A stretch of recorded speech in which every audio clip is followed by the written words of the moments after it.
Good day, everybody, and welcome to the Michael and Patty Show, where it's everything about living in Prince Edward Island, real estate, and just about anything else we can come up with that pertains to our lovely East Coast Canada island. Today, we're going to do another week in the life of a real estate agent and cover a whole pile of little topics that we go through on a weekly basis. There's some interesting stuff here, and then we're going to end with the statistics, briefly just covering what's happening in the PEI real estate market. Good day, Patty, and what do you think of the Charlottetown waterfront today? It's absolutely beautiful down at the waterfront today in Charlottetown. So much so we have an RV parked beside us that's sleeping here overnight. Yes. They should know we have this booked every Sunday for our recording studio, but yes. That's okay. We'll share it this week. We've had to move the truck 50 feet to the east or to the west. Today, we're going to talk about the secret formula to determine the value of a waterfront property, may be it a waterfront lot or acreage. Do you know the secret formula? Now I'm interested to hear what your secret formula is. There is no secret formula. At one point, I was representing pretty well 100% waterfront buyers, and I had one guy who was a rocket scientist, another guy who was a mathematical genius, and they all tried to come up with these equations to say, well, this property should be worth this because it's X amount of dollars per acre or X number of dollars per foot on the water or whatever the case may be. There is no mathematical equation. So recently, I had someone looking to list a waterfront acreage. It was in and around 30 acres, and they had an appraisal done. And the appraiser came up with a number.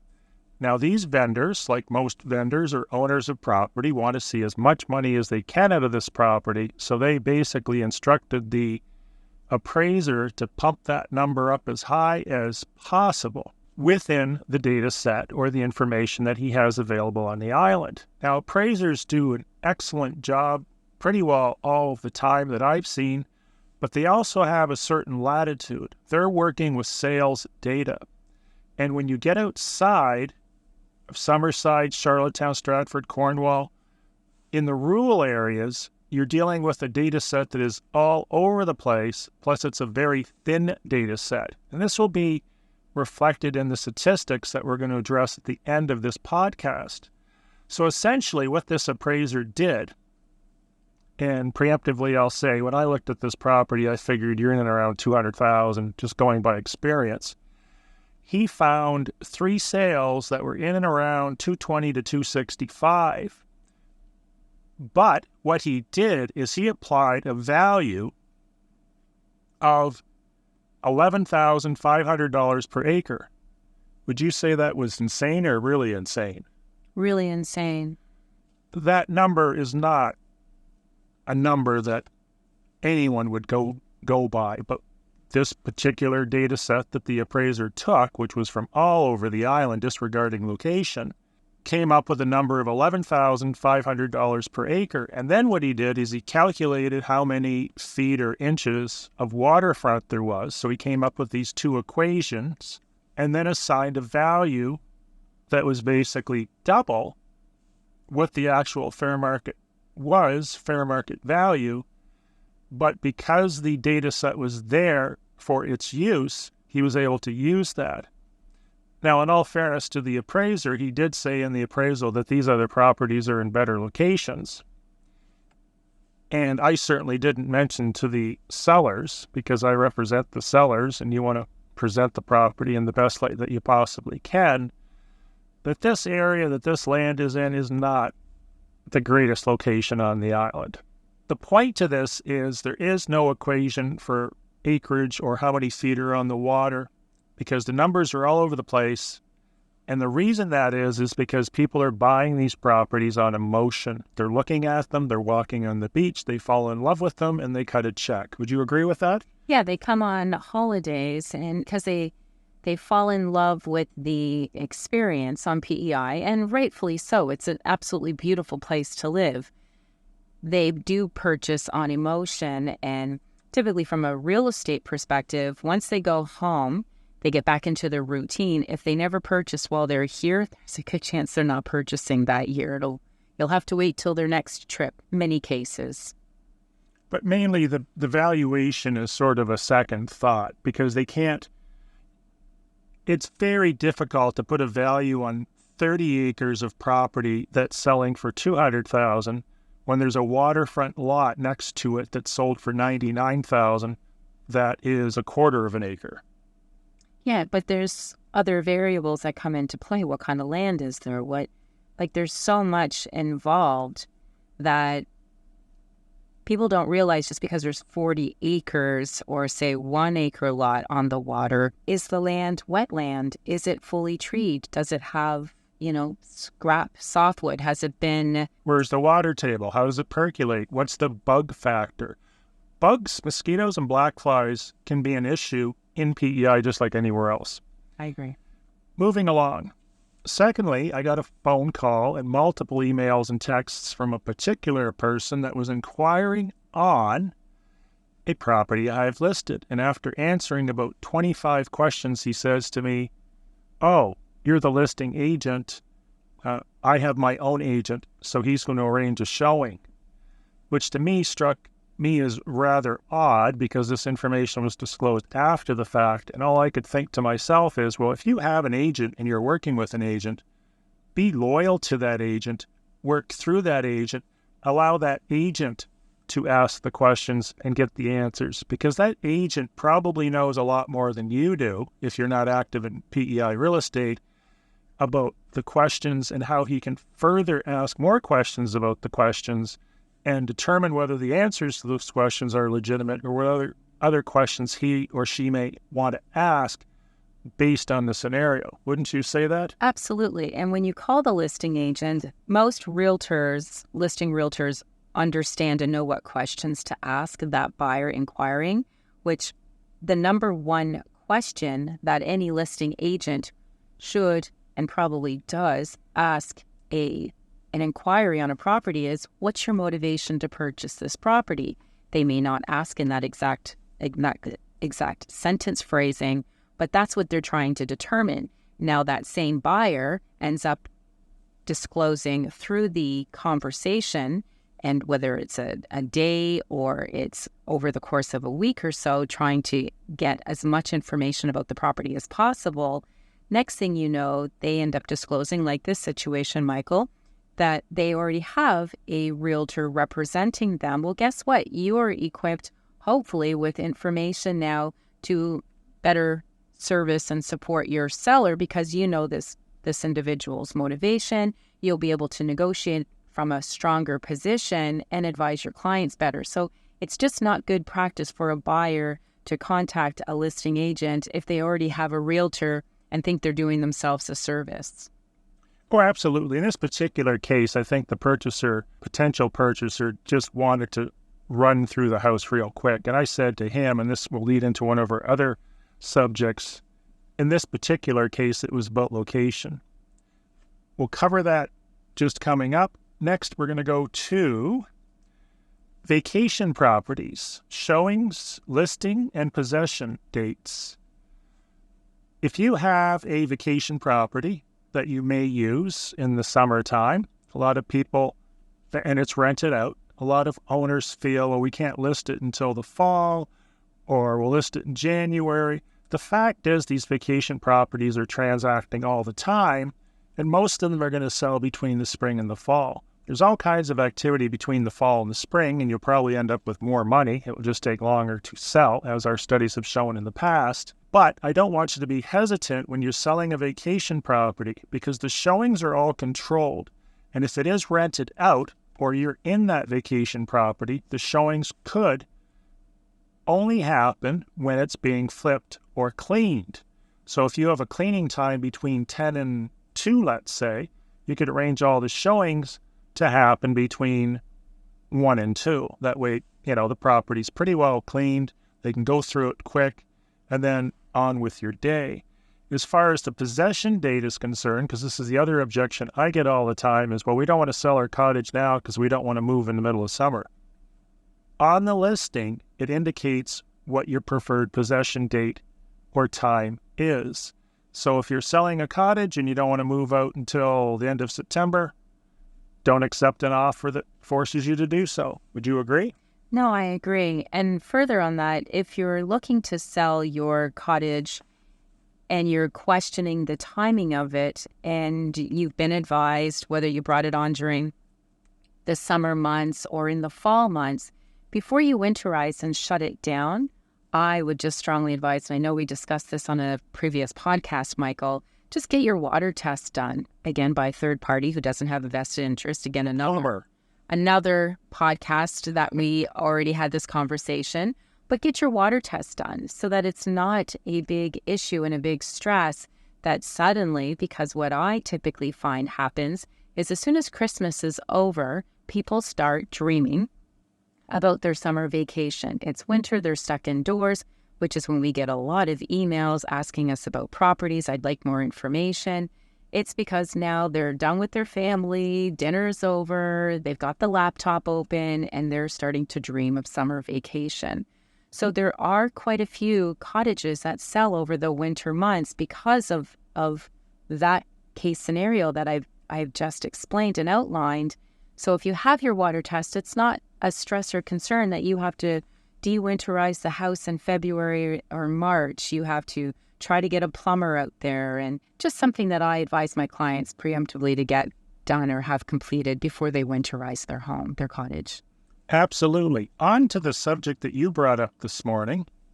Let's talk about your acquaintance listing his house or property with a buddy, and then he ended up doing his own video, and then we'll talk about the different usages of video and by whom they should be done. Yes, well, I stumbled across a mutual acquaintance, I will say of yours and mine, Michael, and they have, yes, the property listed, yes, it's with a realtor.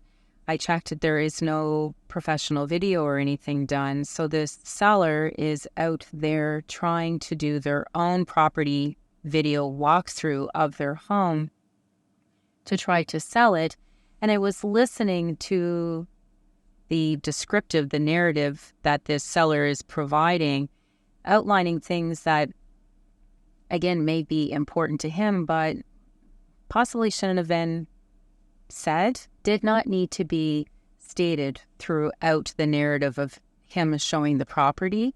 It's unfortunate that he felt he had to do that himself. That is a service that should be provided. I think the main point of contention that I would have from a marketing perspective is the fact that, number one, your owner of the house shouldn't be doing the video because they don't know what the market, the purchasers are typically looking for. They're going to highlight things that could be negatives to the purchaser, and the positives they just don't even mention. That's the number one thing. It's just like showing your house to a potential purchaser if you're the owner.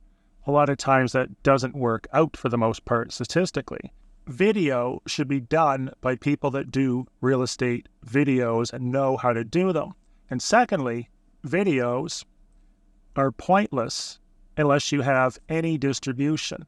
You know, you look at YouTube and you look at real estate markets and you see a video that was done 9 months ago and they have 2 views, the real estate agent and the administrator of the real estate agent. That's not going to sell the property. The first thing you should probably look at is the amount of subscribers they have. If they have thousands of subscribers, good sign. If they have 200, not a good sign. If they have videos of properties that have been on the market for a year that have 12 views, that's not a good sign. So get your video done by someone that does real estate videos. If the real estate agent is going to be in it, chances are he or she probably knows what to say and what highlights people are looking at or looking for based on showing hundreds or thousands of houses in their past or their experience. Now, video, I use video all the time. My YouTube channel is great fun. Patty has a YouTube channel as well. We share a lot of properties and other stuff and just PEI in general. But it's just not for featuring properties. Video can be used for a lot of stuff. For instance, I have a property that's down a questionable clay road. I will do a video of that road. I will do a video of me walking through the whole house with an action cam strapped to me. So they get what I refer to as a candid video, just like they're at the house. And a lot of times they're compelled to make an offer based on that video, knowing that nothing is hidden because you're not going to be able to cover a whole house in 2 or 3 minutes, which is what a standard real estate video is. The other thing video can be used for, like we did with the gentleman a few days ago, ended up getting bit about 14 times by black flies while doing it, as we did a quick run through of a house he hadn't seen that he owns. He hadn't been there in years. So it just gave him an opportunity to see what the house looks like today and the structures around it, some of which now are non-existent. Which assisted yourself too, Michael, in helping him understand why maybe the evaluation of the property was where it is, because in his mind, he may have still had it viewed as this little palace, and here, there may have been some deficiencies, some maintenance that Are you referring to the shovel that someone threw through the window? Yes, definite deficiency. Next, we're going to talk about location. So that video should give you a pretty good idea of what you're looking at. And if you do drone video, that as well. If location is the number one thing on your list, for instance, someone asked me for that nice beach house, but the main priority was the beach, being able to walk down to a nice white sandy beach. It's hard to find that in PEI. And when you do, it may or may not be up to your expectations, like some of the beaches you see on the planet. So if location is the number one thing, don't waste the listing agent's time by setting up a showing at a property that you haven't even driven by or walked on the beach. Or Patty and I are looking at a house later today. We've driven by it. We know the location. The worst thing you can ever do is look at a house and then report back to the listing agent and say, well, they don't like the location. Some of these vendors spend hours, days, a week preparing that house. They move schedules around. They have to vacate the home. Maybe they have pets or kids or other stuff going on. When you book a showing, the vendors are assuming you're a qualified buyer that has your financing or cash in place, not a looky-loo that doesn't even know where the property is located. Because when that listing agent reports back to the vendor and says they don't like the location, the response isn't great, and I've seen agents lose listings over this commentary. Absolutely, and there's so much technology available to us today that even if a potential buyer is off island and they're traveling and they're only going to be here because this is what typically happens, they're only here Saturday, Sunday, and they want to get in and see this property, you could still do Google Street View. There's still many options available to be able to look at. There's government sites that allow aerial views, so you can kind of get a bit of an idea of what's around that property. So I agree, it's not a valid reasoning to not be interested, and it's a huge disruption to sellers. Don't like the location, don't like the setting, don't like the look of the neighbor's house. These are all things that I've heard in the past. So view the property in person or virtually, and there's a ton of mapping links on my website under the links button at the top, and Patty's got a bunch of resources on her site as well. Next, I had somebody call me that just wanted me to consult them on the purchase of a piece of land. I had nothing to do with the transaction. They were dealing directly with the listing agent, which is fine and dandy. And they were trying to get a building permit, and they sent me what they were told is a survey. I looked at the survey. The government looked at the survey. We both came to the same conclusion and said, this isn't a survey.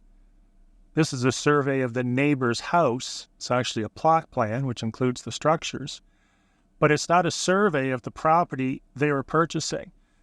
This was a new agent, and she put in the offer, vendor to supply survey if applicable. What does that mean? And if applicable, if available, I believe is how our clause is written. So if they wrote if applicable to who? Applicable to this buyer because they want it? Applicable that the seller actually had one done when they purchased the property or acquired it? It makes no sense. If I'm buying a property, I want a survey. So either you have the survey or you don't. And if you don't even know what a survey looks like, you probably should go back to real estate education classes, wouldn't you say? I would say. So in this particular case, the listing agent didn't know if they had a survey. Well, they kind of had a survey. Turns out the property hasn't been surveyed since 1975, and no one has the survey. So at this point, at least from a purchaser's aspect, there's no survey. Just tell us there's no survey. If they knew that, they would have just put in there, vendor to supply a survey, or they would have to pay for the survey themselves. But at least they would have known at that point, and it wouldn't have turned into a week of analysis paralysis and a purchase and sale that says survey to be provided if applicable, which means nothing. Yeah, and a frustrated buyer through the process. Totally frustrated. That's why they called me to consult them, even though I had nothing to do with this transaction whatsoever. But I did look at the documents, and the good news is they've been able to pull this all together. But if you're listing a property, as a listing agent, you should know what a survey looks like. And the other thing is they had bales of hay on 2 of the markers. So even though the markers were there from 1975, there was bales of hay on them, so they couldn't even locate where the corners of where the property is. Wouldn't it be prudent to sort of move those over? I would say. Exactly. Next, micromanaging your listing agent. One of my favorite subjects. I had a property I'm listing this week, and right off the bat, I get a long email of how they want it marketed and where they want it marketed, and we want it put here, there, and everywhere. And I'm looking at this list, and I'm thinking, this is what Patty and I do for a living. This is all we've done for approximately 40 years, full-time, 7 days a week in Prince Edward Island, not Ontario or BC, but in PEI. We do nothing every day, 24 hours a day, less sleep, but think of ways to market your property, and we try everything. The last thing we want is a listing sitting on the shelf not selling. So we have tried absolutely everything. We know it's going to work, but we know it's not going to work. And what is typically going to work with any product anywhere is know your demographic. Know that if I am selling a house in Charlottetown or Summerside, know who your buyer is. Know where they're located. If they're in Ontario, chances are they're not in Sudbury. Chances are they're somewhere from Burlington, Oshawa, Whitby, Markham, Richmond Hill, or over to Ottawa. Our studies show that. These particular vendors wanted marketing in Alberta and Winnipeg and who knows where else, Dubai, Saudi Arabia. These are not places that are buying properties. When you spend money on marketing, the objective is to get as much of a return on that investment as you possibly can based on your demographic research. Point I'm making is, if you think you can do a better job marketing your property, don't even hire a listing agent if you're going to try to micromanage them, because it just drives them crazy. And some agents can't control their clients. And in one particular case Patty was telling me about, and she can share this, the client texted the agent 17 to 20 times in one day. That's pretty much a consistent day, unfortunately. And yes, I completely agree with everything you said. It is hard when a seller, and I typically find this with private sellers who have the mindset that they need to control the situation. They feel they need to be so invested and involved in the whole process that they try to micromanage their listing agent, the realtor. And all they're doing is taking away the realtor's time from responding to leads and doing additional marketing and trying to get it out there, because you're too busy babysitting the seller to try pacifying them that, yes, I hear this. Yes, I understand that. Yes, I know this. Yes, we can try that. Yes, and that's all they're doing. They're just trying to keep the listing, and hopefully they pacify that seller long enough that whatever they are able to find time to do generates a buyer so that they can get the property sold and closed and enjoy all the free time they have on the other side of the sale day. Oh, absolutely. And as we said in the previous podcast, and Patty pointed out, there's a book written about this. If you're hiring an experienced agent that has 10,000 hours of experience, and in my opinion, 1,000 transactions, listings, and or sales, they should be marketing that property to its full potential, and they probably are. There's no need to micromanage them. Next, I'm seeing this a lot on offers. I'm seeing agents write offers subject to building permits, and they're putting the timeline for the building permit out 10 days, 14 days. And I know full well that it's extremely unlikely that they're ever going to get their building permit in place, especially if it requires a perk test, which it probably does, inside of 10 to 14 days in the peak time of the year. The typical mindset, I feel, in my experience, has been when you're dealing with local buyers is they figure, oh, we'll just get an extension. We'll just get an extension. We'll just get an extension. So this particular deal, they've extended the financing once, and it was granted only because it fell within the confines of the building permit stipulation. However, the building permit is coming up, and little does the purchaser know that I have another buyer for not just this property, but other properties around it, but we need to get this deal off the table. So if they're going to ask for an extension at that point, it's not going to be granted unless they remove that condition. Otherwise, it's dead in the water, and it wouldn't have been if they would have just called Access PEI, talked to the building department, and got a realistic expectation of how long it's going to take to get that building permit. I see it all the time, Michael. Do you? Yes, they will put in a short period. And as a listing agent, I am not going to say anything to, unfortunately, educate or inform. What do I know? Maybe perhaps that buyer just wants to call and ask a couple questions, and that's why they put such a tight timeline for a building permit application. It better suits my seller if this person's going to remove the condition within 2 weeks instead of dragging it out.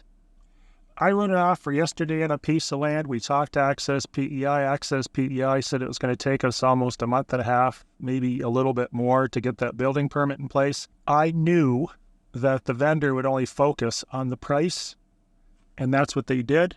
And everything else we asked for, we got approved. We didn't get the price approved. We're off by a few dollars. But the vendor typically will focus on price. So if you're asking for a building permit that might be a month, month and a half, a lot of times they'll miss that. Have you found that? Yes, I would agree.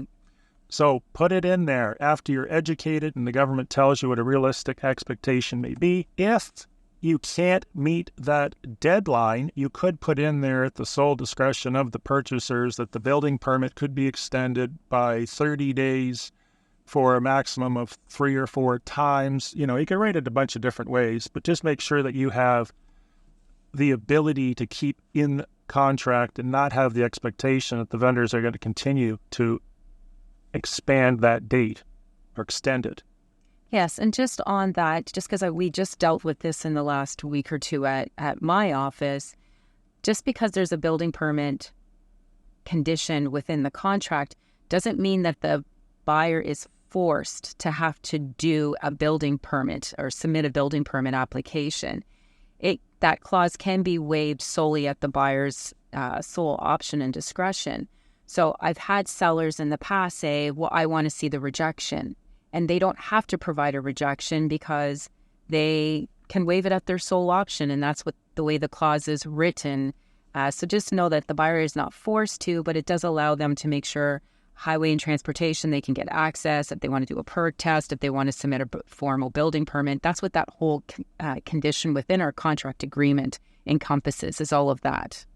In addition to that, anytime the vendor, or I should say the purchaser, acquires documents, whether it's getting a roof done or basement cleaned or steam cleaned or mold removed, and they receive invoices or documents pertaining to that operation, those documents may be the property of that purchaser, and they may not have to share them unless it's explicitly written in the contract. Yeah, good point. And I've ran into that before where purchasers say, I want to see the receipt for X. And the lawyers are like, no, they own that receipt and we're not willing to give it up. And the deal closed. Next is not harassing your agent when you've overpriced your property.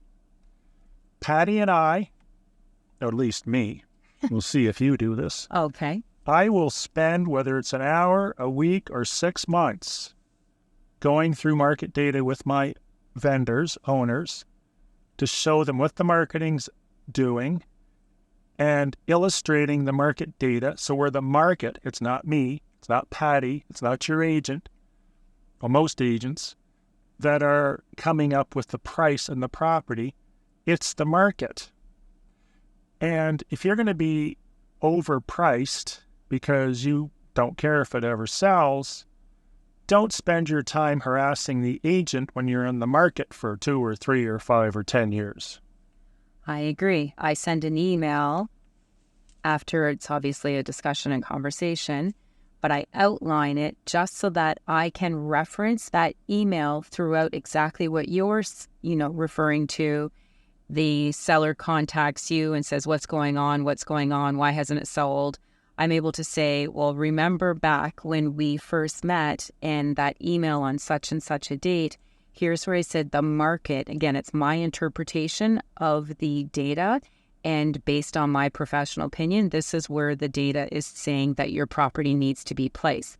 Sellers always say, and I know we've covered this before, I can always go down, but I can't go back up. Well, you're putting yourself into a bit of a limbo area, and by how much you overprice the property will determine how many views, how much activity you get, if you get any activity or offers, and how much time.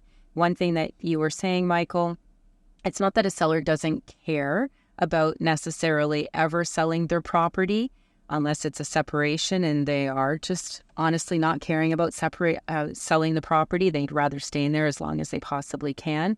But it depends on what the person's motivation is. They may have a bunch of credit card debt and, expenses, and they need X amount of dollars to clear their life, and they are going to hold out. If their motivation is price, well, then it's going to take a lot longer period of time to sell it.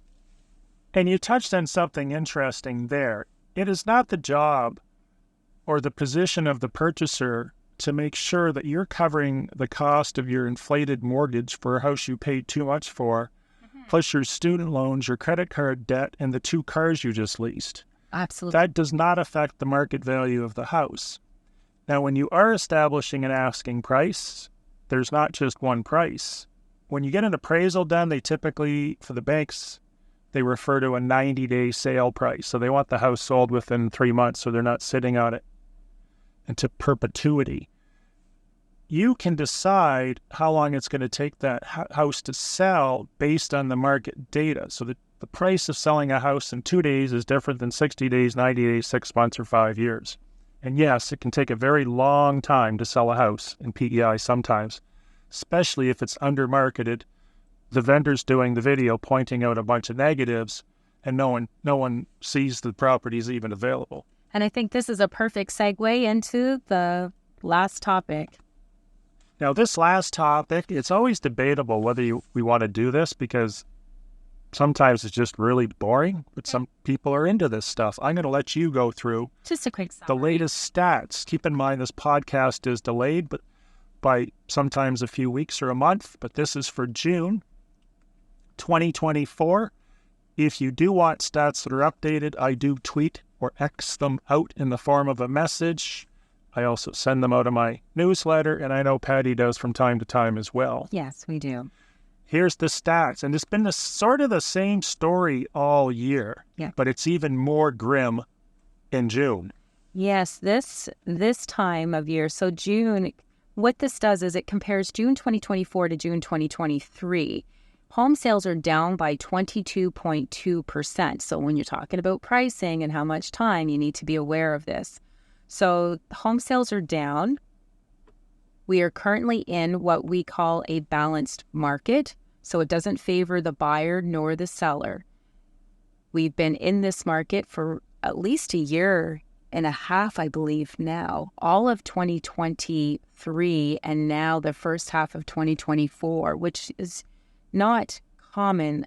We usually are between the buyers or sellers, but this balanced market, we just seem to be lingering in, and it's probably recovering from COVID and a whole bunch of variables. Even new listings are down. They're down by 6.5% from June 2024, comparing from June 2023 to June 2024. And our benchmark pricing is also down by 1.2%. So the average price this year is $358,900. For an average house. For an average house on PEI tip to tip.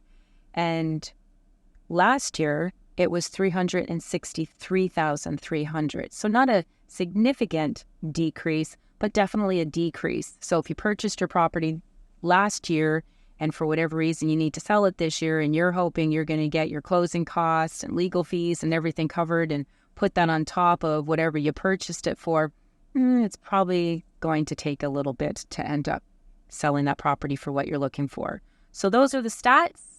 Anything else, Michael? When viewing stats in PEI, the numbers are pretty thin. I mean, sometimes we're looking at sales data from 20 houses over the last 2 years. This isn't a big city.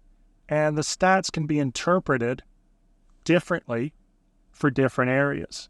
The western portion of the island will perform differently than the eastern. Charlottetown will perform different from Summerside and Stratford. So sometimes it's a good idea to ask your agent for stats that pertain to that exact area. Yeah. And what you're buying, too. I mean, you're not looking at 30 acres of waterfront in Tignish. You're looking at a house that's a 3-bedroom bungalow in Charlottetown. So look at those stats and sales. Yeah, if they need to go hyper-local, whether it's to the community, the area, the city, the subdivision, if there's enough data and stats and they can really hyper-local focus in on that property and surrounding areas, great. Typically, like you're saying, we don't have the higher volumes like other places across Canada, so we do have to sometimes expand out to try finding comparables. Awesome. We would really appreciate it if you like this podcast and like the information in it, that you do give us a review, give us a star rating. And if you have any questions about Prince Edward Island in general or PEI real estate, shoot Patty or I a text or direct message us, and we'll see if we can get that answered. In the meantime, have a great day. Thanks for listening. Thanks for listening, everyone. Bye for now.